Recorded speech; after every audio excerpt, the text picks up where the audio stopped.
Well, as a rematch of last year's unforgettable national championship game, Alabama is seeking their 27th SEC title and its 5th in the last 7 seasons. But before the Crimson Tide square off against Georgia, let's take a look at how Alabama got to this point.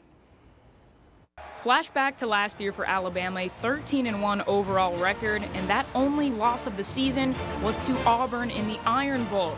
Not to worry though, the Crimson Tide would move on to face Georgia in the national championship game, which saw one of the greatest relief jobs in college football history as a true freshman, Tua Tagovailoa, replaced Jalen Hurts to lead the Tide to a 26-23 overtime victory.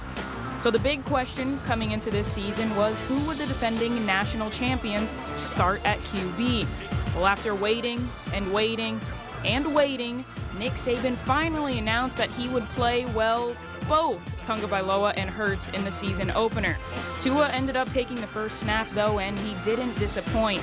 227 passing yards, 2 touchdowns, and another TD on the ground to lead Alabama to a 51-14 win over Louisville.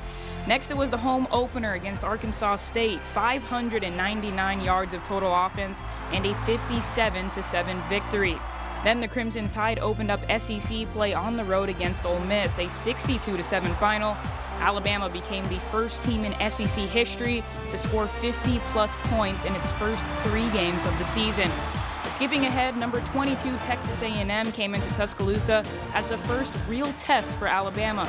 The Crimson Tide walked away winners 45-23. Tua threw for a career-high 387 yards, which included a career best of 5 total touchdowns, 4 passing and 1 rushing. Next up, Game 5 versus Louisiana. Jalen Hurts contributed to the win, throwing for 118 yards and a touchdown, which burned his red shirt and solidified that he would for sure be sticking around for the 2018 season. Then it was another conference W against Arkansas, followed by Missouri for homecoming, a 39-10 Crimson Tide victory.